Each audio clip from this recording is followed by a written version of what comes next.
Hello students, आज के lecture में हम सेकेंड यूनिट का नेक्स्ट टॉपिक डिस्कस करेंगे। तो आज जो मैं आपको टॉपिक करवा रही हूँ वो है ट्रांसपोर्ट फिनोमिना। देखिए, हम कंसीडर करके चलते हैं कि हमारे पास कोई गैस है जो कि स्टेडी स्टेट में है। तो जब कोई भी गैस इक्विलिब्रियम में नहीं है तो उस केस में हमारे पास 3 केसेस पॉसिबल हैं। जब कोई गैस इक्विलिब्रियम स्टेट में नहीं है तो या तो ये हो सकता है कि उसके जो डिफरेंट पार्ट्स हैं गैस के, उनकी वेलोसिटी अलग अलग हो। अब इसमें क्या होगा, अगर उनकी वेलोसिटी अलग अलग है, इसका मतलब पार्टिकल्स जो डिफरेंट लेयर्स हैं गैस की, उनके अंदर रिलेटिव मोशन होगा डिफरेंट वेलोसिटी की वजह से। ठीक है, तो उसमें क्या होगा कि जो लेयर फास्ट मूव करेगी वो अपना मोमेंटम स्लो वाली लेयर को इम्पार्ट करने की कोशिश करेगी ताकि वो इक्विलिब्रियम स्टेट को ले आए। क्योंकि आपको ये बताया था कि देखिए, कोई भी गैस है वो अपनी इक्विलिब्रियम स्टेट को अचीव करने की कोशिश करती है। तो इक्विलिब्रियम स्टेट को अचीव करने के लिए जो फास्ट मूविंग लेयर है वो अपना मोमेंटम स्लो वाली लेयर को ट्रांसफ़र करेगी, तो जिससे विस्कोसिटी का फिनोमिना यहाँ से राइज होता है। अब विस्कोसिटी क्या होता है ये आगे हम डिटेल में पढ़ेंगे, और कैसे मोमेंटम ट्रांसपोर्ट होता है इन केस ऑफ विस्कोसिटी, ये सारा नेक्स्ट टॉपिक में डिस्कस करने वाले हैं। अब एक केस ये भी हो सकता है जब कोई गैस इक्विलिब्रियम स्टेट में नहीं है, तब ये भी हो सकता है कि गैस के जो डिफरेंट पार्ट्स हैं उनका टेम्परेचर डिफरेंट हो, या तो वेलोसिटी डिफरेंट हो, या टेम्परेचर भी डिफरेंट हो, या फिर मोलिकुलर कंसंट्रेशन डिफरेंट हो। अब हम टेम्परेचर वाली बात डिस्कस करेंगे। देखिए, अगर अलग अलग टेम्परेचर है डिफरेंट पार्ट्स का, तो इसका मतलब गैस मॉलिक्यूल्स जो हैं उनकी कुछ ना कुछ काइनेटिक एनर्जी होएगी, और वो काइनेटिक एनर्जी को हाई टेम्परेचर वाले से लो टेम्परेचर रीजन में ट्रांसफ़र करेंगे, जिससे थर्मल कंडक्शन का फिनोमिना यहाँ से राइज होता है। और ये क्यों ऐसे ट्रांसफ़र होता है, जैसे हम कह रहे हैं कि काइनेटिक एनर्जी ट्रांसफ़र होएगी जो हाई टेम्परेचर लेयर से लो टेम्परेचर वाली में, ताकि इक्विलिब्रियम स्टेट अचीव हो। थर्ड केस क्या पॉसिबल है कि जो गैस के डिफरेंट पार्ट्स हैं उनमें मॉलिक्यूलर कंसंट्रेशन डिफरेंट हो। मॉलिक्यूलर कंसंट्रेशन मतलब number of molecules per unit volume different हो डिफरेंट पॉइंट्स पे। तो उस केस में क्या होगा कि जो गैस मॉलिक्यूल्स हैं वो हाई कंसंट्रेशन वाले रीजन से लो कंसंट्रेशन वाले रीजन में जाएंगे ताकि इक्विलिब्रियम स्टेट अचीव हो। तो यहाँ से जो फिनोमिना आता है वो हमारे पास होता है डिफ्यूजन। डिफ्यूजन में यही होता है ना, high concentration to low concentration कोई चीज़ फ्लो करती है। तो इस टाइप से ये 3 फिनोमिनास हमारे पास कंसिडरेशन में आते हैं। एक तो विस्कोसिटी, एक थर्मल कंडक्शन, एक हमारे पास है डिफ्यूजन। अब देखिए, जब विस्कोसिटी फिनोमिना ये हमारे पास इंट्रोड्यूस होता है, इस केस में मोमेंटम का ट्रांसपोर्ट होता है क्योंकि वेलोसिटी अलग अलग है लेयर्स की।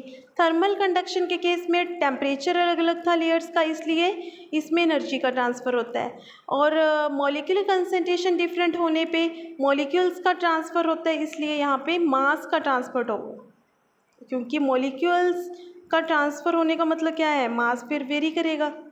ठीक है, मास मतलब ट्रांसपोर्ट होगा हाई रीजन वाले से लो रीजन वाले में। तो ये हमारे पास हैं, इन तीनों चीज़ों को हम बोलते हैं ट्रांसपोर्ट फिनोमिनास। अब हम वन बाय वन इन तीनों को डिस्कस करेंगे। फर्स्ट हम डिस्कस करें विस्कोसिटी, और विस्कोसिटी का रिलेशन है मोमेंटम के ट्रांसफ़र से।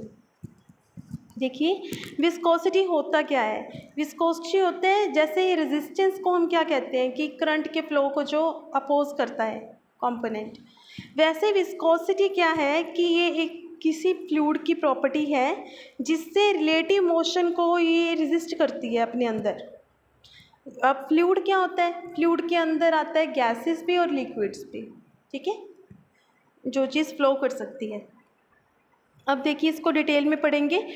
अगर मान लीजिए फ्लूइड की जो डिफरेंट लेयर्स है वो डिफरेंट वेलोसिटी के साथ मूव कर रही हैं, तो उनके अंदर विस्कस फोर्स जो होती है वो एक्ट होती है।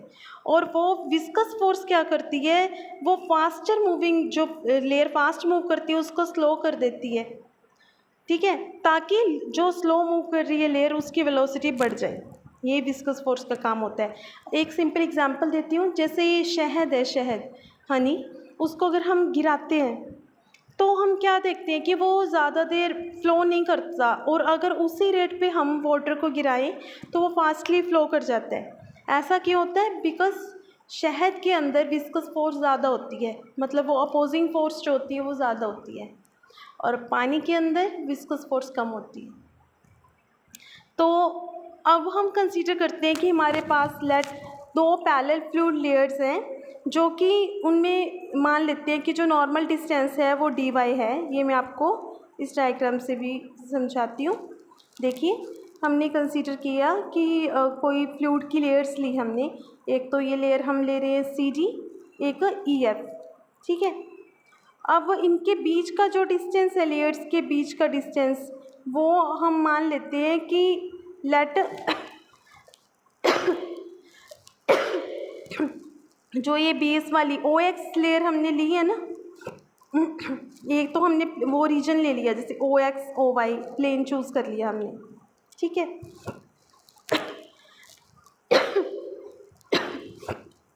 और जो नॉर्मल डिस्टेंस है लेयर्स के बीच का वो dy मान लेते हैं, और वेलोसिटी मान लेते हैं एक की v है, एक की v प्लस dv है। तो उनके अंदर अगर ये कंसीडरेशन हम मान के चलें कि डिस्टेंस दो लेयर्स के बीच का dy है, वेलोसिटी एक की v है, एक की v प्लस dv है, मतलब dv ज़्यादा है एक की वेलोसिटी दूसरे से। विस्कस फोर्स अगर F है ना उनके बीच, तो उसका हमारे पास फॉर्मूला होता है F is equal to minus eta a dv by dy। मैं आपको अभी समझाती हूँ। देखिए, F is equal to minus eta a dv by dy, ये विस्कस फोर्स का फॉर्मूला है। ईटा यहाँ पे होता है कोफिशिएंट ऑफ विस्कोसिटी, ये यहाँ पे रिप्रेजेंट करता है लेयर्स के सरफेस एरिया को, ओके। और जो dv है ये बताता है कि एक लेयर की दूसरे से जो वेलोसिटी का डिफरेंस है, दोनों लेयर्स के बीच वेलोसिटी का डिफरेंस है dv, और dy जो है वो दोनों के बीच के नॉर्मल डिस्टेंस को बताता है, ओके। तो ये फॉर्मूला अप्लाई होता है F is equal to minus eta a dv by dy। अब जो नेगेटिव साइन है, ये नेगेटिव साइन इसलिए आता है बिकॉज जो विस्कस फोर्स है वो अपोजिंग फोर्स है, वो रेजिस्टिंग फोर्स है ना, रिलेटिव मोशन को रेजिस्ट करती है, इसलिए यहाँ पे नेगेटिव साइन आ रहा है, ओके। तो रिलेटिव मोशन का अपोज करती है ये फोर्स, इसलिए नेगेटिव साइन है। अब हम बात करेंगे कोफिशिएंट ऑफ विस्कोसिटी का एक्सप्रेशन क्या होगा अगर काइनेटिक थ्योरी पे बेस्ड हम इसको निकालना चाहें, तो वो हम डिस्कस कर रहे हैं। मान लेते हैं कोई गैस फ्लो कर रही है कोई फिक्स्ड हॉरिजॉन्टल सरफेस OX पे, ठीक है।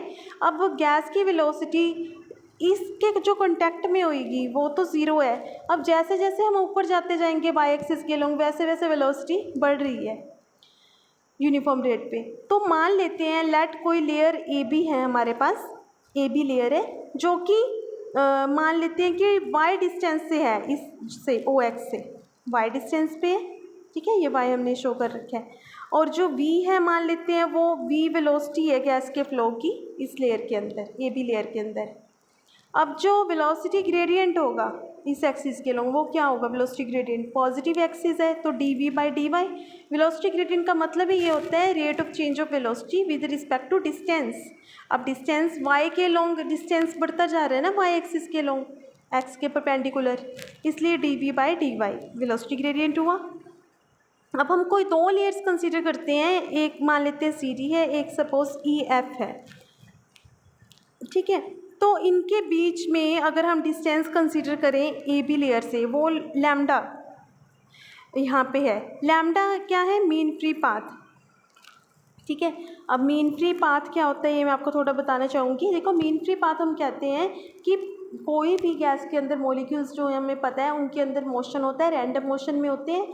तो दो लगातार कोलिजन, दो सक्सेसिव कोलिजन्स के बीच का जो डिस्टेंस ट्रैवल करता है ना पार्टिकल्स और वी कैन से मॉलिक्यूल, वो जो दो लगातार कोलिजन के बीच का डिस्टेंस उसने ट्रैवल किया है मॉलिक्यूल ने, वो होते हैं हमारे पास मीन फ्री पाथ, ओके। तो यहाँ पे जो डिस्टेंस होगा AB और CD लेयर का या AB और EF का, वो लैम्डा है हमारे पास, जो कि मीन फ्री पाथ को बताता है, ताकि जो मॉलिक्यूल्स हैं वो वर्टिकली अपवर्ड एंड डाउनवर्ड बिना किसी और कोलिजन के मूव कर रहे हैं इन लेयर्स के बीच, ठीक है। अब देखिए, जो हमारे पास लेयर CD है उसकी उसमें जो मॉलिक्यूल्स हैं उनकी वेलोसिटी क्या होगी ये हमने देखना है। तो वो कैसे निकालेंगे, जैसे जैसे ऊपर जा रहे हैं वेलोसिटी में इंक्रीज हो रहा है with respect to y axis. तो AB लेयर जो है इसमें मॉलिक्यूल्स की वेलोसिटी है v, सी डी में देखिए कैसे निकालेंगे, यूनिट डिस्टेंस के लिए वेलोसिटी में चेंज हुआ d v upon d y, ये यूनिट डिस्टेंस के लिए चेंज है। बट ए बी और सी डी का डिस्टेंस आपस में कितना है, लैम्डा, तो लैम्डा डिस्टेंस के करस्पॉन्डिंग कितना इंक्रीज हुआ होगा वेलोसिटी में, इसको मल्टीप्लाई कर देंगे लैम्डा से। ठीक है, अब वेलोसिटी फिर इसका मतलब सी डी की कितनी हो जाएगी, v तो है ही, इंक्रीमेंट कितना हुआ इतना, तो v plus lambda into D we by D y, तो यहाँ से वेलोसिटी आ गई। अब ऐसे ही ई एफ लेयर के अंदर जो गैस मोलिक्यूल्स हैं उनकी वेलोसिटी देखनी है, तो जैसे जैसे ऊपर को जा रहे हैं पॉजिटिव डायरेक्शन में वैसे वैसे वेलोसिटी कम हो रही है, अगर नीचे की बात करेंगे तो डिक्रीज हो रही है। अब देखिए ए बी लेयर में पार्टिकल्स की वेलोसिटी है v, तो नीचे जितना आए उतने फैक्टर से वेलोसिटी कम हो जाएगी, तो ऊपर में प्लस हुई है उतने फैक्टर से नीचे कम होएगी, बिकॉज लैम्डा डिस्टेंस ही है आपस में लेयर्स का। तो ई एफ लेयर के अंदर जो मॉलिक्यूल्स की वेलोसिटी होएगी वो है v minus D we by D Y into lambda, negative sign आ जाएगा। ओके, अब देखिए मॉलिक्यूल्स जो हैं वो थर्मल एजिटेशन की वजह से मूव कर रहे हैं, सभी पॉसिबल डायरेक्शंस में मूव करेंगे मॉलिक्यूल्स, तो क्योंकि उन पे तो कोई रिस्ट्रिक्शन नहीं है। तो हमारे पास कितनी डायरेक्शंस पॉसिबल होती हैं बेसिकली अगर बात करें तो 3 डायरेक्शन, स्पेस के अंदर 3 डायरेक्शन पॉसिबल है, x axis, y axis, z axis, space के अंदर 3 डायमेंशनल मोशन ही हो सकता है ना किसी चीज़ का। तो इसका मतलब एक पर्टिकुलर डायरेक्शन की अगर बात करें उसमें कितने मॉलिक्यूल्स जाएंगे, टोटल का 1/3 जाएगा। अगर एवरेज देखें हम, वैसे तो कोई रिस्ट्रिक्शन तो नहीं होती, टोटल मॉलिक्यूल्स 3 डायरेक्शन में जाना है उनको। अब एवरेज लेके चलें अगर, तो एक डायरेक्शन में कितने जाएंगे, टोटल का 1/3। अब देखिए एक्स एक्सिस पॉजिटिव भी होता है नेगेटिव डायरेक्शन भी है, वाई भी पॉजिटिव भी है नेगेटिव भी है, जेड भी पॉजिटिव भी है नेगेटिव भी है। इट मीन्स जो हम एक पर्टिकुलर एक्सिस के लॉन्ग जो बात कर रहे हैं, हम कह रहे हैं कि 1/3 होगा, वो तो टोटल एक्स एक्सिस के लिए है, मतलब पॉजिटिव और नेगेटिव दोनों के लिए। ओनली अगर एक्स एक्सिस के लॉन्ग देखना हो पॉजिटिव के लॉन्ग, पॉजिटिव एक्स एक्सिस के लॉन्ग, तो वो उसका भी हाफ हो जाएगा। तो कितना हो जाएगा, जितना हमारे पास 1/3 कह रहे थे ना, 1/3 इंटू 1/2 और हो जाएगा, तो 1/6 हो जाएगा टोटल का। ठीक है, तो इट मीन्स क्या हुआ,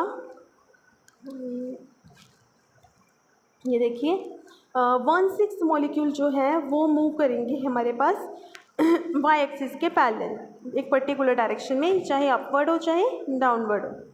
तो मान लेते हैं कि लेट एन जो है वो हमारे पास number of molecules per unit volume है, और एवरेज स्पीड मॉलिक्यूल्स की हम मान लेते हैं CAV। ये मैं आपको अभी बता रही हूँ पेंसिल को चूज़ करके।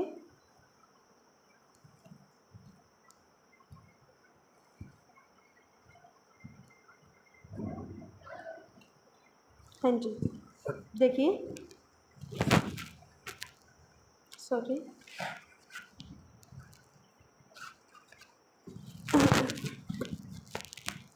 एवरेज स्पीड मान लेते हैं हम CAV। ठीक है, तो अब हमने सपोज ऐसे देखना हो कि कितने मॉलिक्यूल्स क्रॉस करेंगे AB लेयर को upward per unit area per unit time में, वो देखिए कैसे देखेंगे। अगर n हम मान लेते हैं number of molecules per unit volume में, तो पर यूनिट वॉल्यूम वाली चीज़ नीचे, मतलब वॉल्यूम ये यूनिट्स हैं हमारे पास, number of molecules per unit volume, तो L³ के डायमेंशन हुआ नीचे, और इसको अगर स्पीड से मल्टीप्लाई कर रहे हैं, स्पीड के यूनिट्स होते हैं हमारे पास LT-1,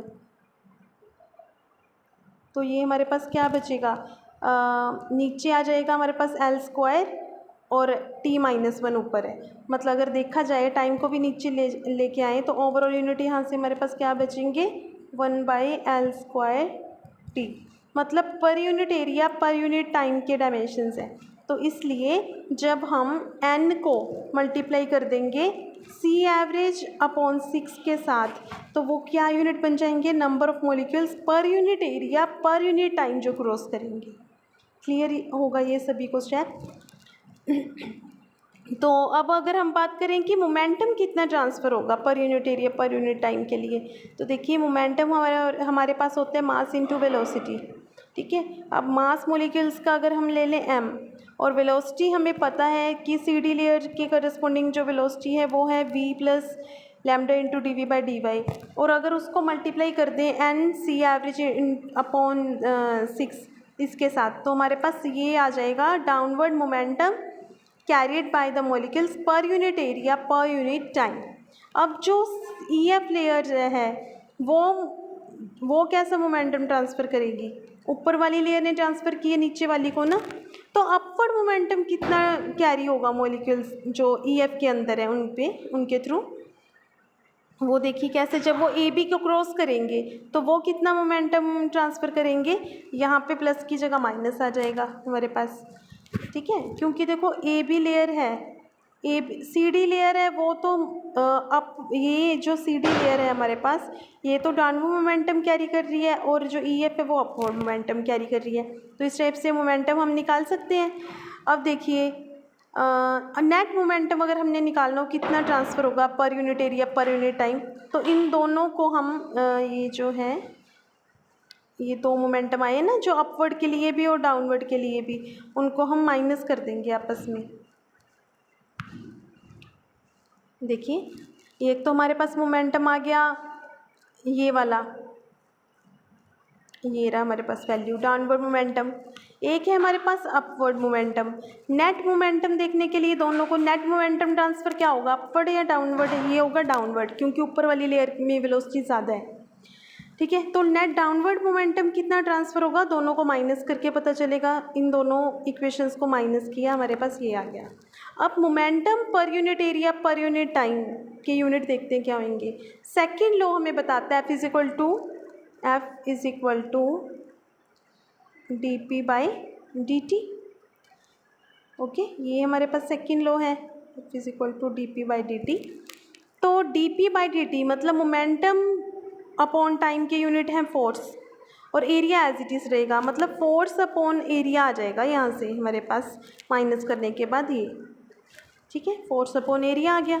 अब कोफिशिएंट ऑफ विस्कोसिटी निकालना है, तो हमारे पास स्टार्टिंग में हमने फॉर्मूला पढ़ा था F is equal to minus eta a d we by D y, वो नेगेटिव साइन तो अपोजिंग फोर्स के लिए था, अगर मैग्नीट्यूड देखें तो F is equal to eta a d we by D y था, वहाँ से F अपॉन ए की वैल्यू किसके इक्वल आ रही है हमारे पास, eta into D we by D Y, या फिर यूँ लगा लो ईटा निकालना है उस फॉर्मूले से ईटा आ जाएगा F upon a d we by D y, तो F अपॉन ए यहाँ से हमने कैलकुलेट कर रखा है, ये रहा F अपॉन ए की वैल्यू यहाँ पे हम पुट कर देंगे, और नीचे d we by D y है वो कैंसिल हो जाएंगे, तो हमारे पास नेट ईटा की वैल्यू ये बचेगी।